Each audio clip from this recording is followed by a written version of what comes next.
Dan Illman, Mike Beer, race number 11 at the fairgrounds on Saturday is the Grade 2 Muniz Memorial Handicap, run at the about distance of 1 1/8 miles on the turf.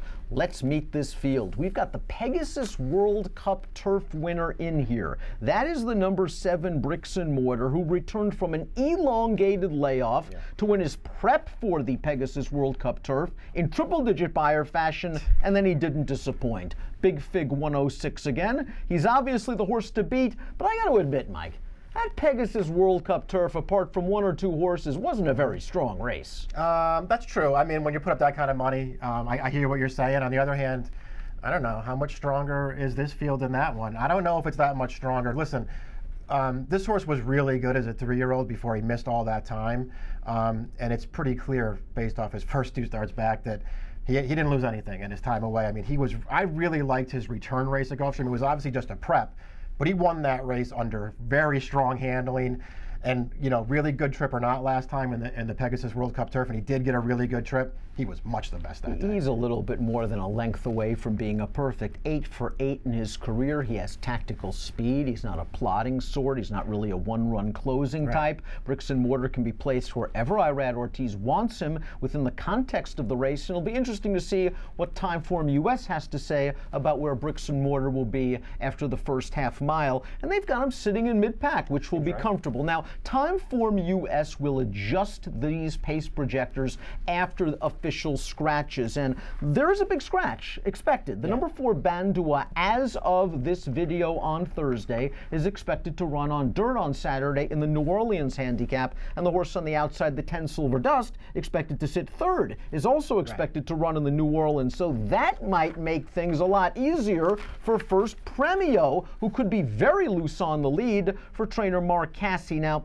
last time out, he flopped a little bit, but I thought he was chasing a pretty good pace that day. His race 2 starts back, he did have a nice trip, but he also had to angle out and kind of bounce his way between horses, so he's got some heart. I think if he bounces back to that 98 buyer, he can get a piece of this, and if he gets the right trip, maybe he steals the whole thing. I sort of agree with you. I mean, I feel like his win 2 starts back was actually a very strong effort. I guess, you know, he has to prove that he can go with horses like this, because this is a class rise for him, and I suppose he also has to prove that he can get 9 furlongs. That's a big question. Because you wonder how far he really wants to go. I'm reluctant to say that this is too far for him just based off of his last race. But he clearly didn't finish that well on that spot. He was just no match for those horses, so he's going to have to run better. But getting the kind of trip that he may get in this race could go a long way. Last year, Michael Stidham brought Synchrony back off a layoff to win the Fairgrounds Handicap, and then he came right back to win the Muniz Memorial. He's attempting to repeat the pattern in 2019. Synchrony beat 3 of these common foes in taking the Fairgrounds Handicap. A little bit of an anxious moment for the chalk players on the turn. Joe Bravo had him down towards the inside, steadied just a bit, but soon got him right into the clear, and then he ran down Bandua in the last 16th of a mile. He is as rock solid as he comes, and he's got the home court advantage over the favorite. Loves this turf course. The distance is no problem for him. He's a very versatile horse, too. It's interesting because you mentioned that Bravo had him down inside last time. He likes to ride him that way. This horse will close inside of horses. Once that wasn't working out, though, he had to get him out to the clear. I thought it took him just a couple of strides to get his momentum up. Once he got his momentum up, though, he just ran that field over. This is a really good horse. He's dangerous in here. Inspector Lindley won the Grade 3 Tampa Bay Stakes for the 2nd time in his career. You tabbed him that day, and the key to the race was right at the start, because if you can get this horse into a race early and save ground, as he did in the 2017 edition of the Tampa Bay, as he did last time out, he can find a great spot. And Jose Ortiz had all the right moves. He was able to find the pocket. He eased out turning into the stretch. That didn't work out. He altered course back up to the rail, and Inspector Lindley did the rest. On his best day, he is capable of running these triple-digit buyers. How do you like him at 1 1/8 miles? Do you like him at slightly shorter? No, I think he's okay going this far. I mean, he's an interesting horse, because I think if you just look at his overall record, you feel like, you know, maybe he's just okay, and he's a little bit of an underachiever even. But this horse has been legitimately unlucky more than once, and he's run several really good races. It's all about trip for him, so we'll see what Ortiz can work out for him.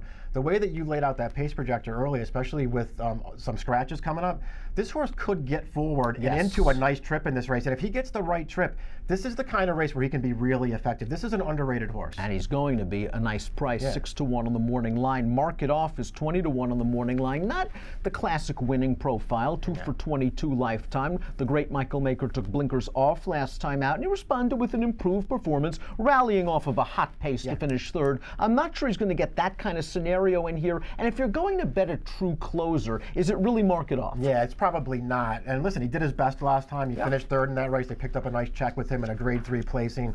But that's probably the best he can do, and it's probably not going to be good enough in a race like this. 4-year-old debut for the upwardly mobile horse down on the inside, the #1 Hot Springs, who really ended his 3-year-old campaign in fine fettle, winning the Jefferson Cup. He got a nice trip that day, saving ground, coming out to win that race. And then in the Commonwealth Turf Cup, he had to do a little bit more work over yielding ground. That being said, while he does have a lot of upside, he has found a tough spot for his 4-year-old debut. It's really not an easy race for him. He's very nicely drawn down towards the inside, and he can get the right trip in this race.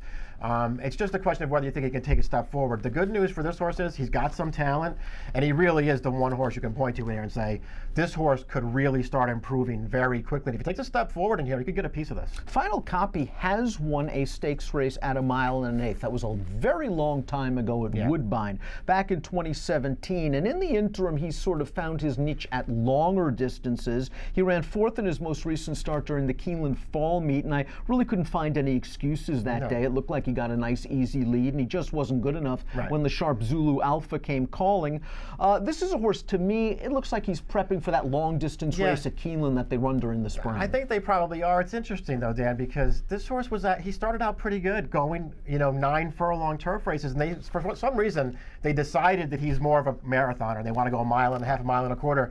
To me, he just might be a better horse going shorter. I wonder what they'll do after this race. This is a pretty tough spot for him. I don't think even his best race makes him that competitive in here, but I wonder if he's just better going shorter. Would you send this horse out of the gate? Because he has shown speed going longer distances, maybe not the fractions of a Grand Premio, but when I watch Grand Premio, he doesn't scream front runner to me. I agree. This horse does, and that might actually make horses like Inspector Lindley and Grand Premio, that might give them a really nice target. That's all very true. And it's always hard to tell because he's been showing speed 1.5 miles. It's a lot different in these races, but he's fresh. But he does have speed. He could get forward in here, and that might be their best tech just to come out of there running. Let's take a look at our top picks for the Grade 2 Muniz Memorial Handicap. You're going with Bricks and Mortar. His merits are obvious on paper, and if he runs his race, he's just going to win. I'm going to give Divisidiero one more chance. He does really like this 1 1/8. And in the Tampa Bay Stakes that we discussed, well, Inspector Lindley just had a great ground-saving trip. This horse lost a lot of ground all the way through the turn. He was forced to move a little bit early, and he was trying hard down to the wire. That's him. He's going to need a little bit of pace. That's always been the question with Divisidiero, but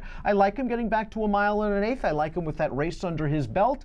He's going to need some pace. I think he's going to drift a little bit off that 5 to 1. He kind of has to with Synchrony and Bricks and Mortar in this race. And I like the rider switch to Florent Giroux. Yeah, listen, this horse ran fine last time. If you want to say you could reverse the trips that he got and Inspector Lindley got, and this horse might have won the race, I won't argue with that. But that's Divisidiero. That's his running style. True. That's the trip he gets. That's the trip he's going to get in this race. If it sets up for him, he will be running at the end. But he'll be a price in here. But the only two horses I'd be interested in using in multiple race wagers are Mike's top selection, Bricks and Mortar. But I also would like to use Divisidiero. Mike, you're going 7, 3, 8 to 9. I'm going 2, 7, 8, and 3 in the Grade 2 Muniz Memorial, one of several stakes races at the fairgrounds on Saturday. This with a post time of 4:10 Central. Good luck.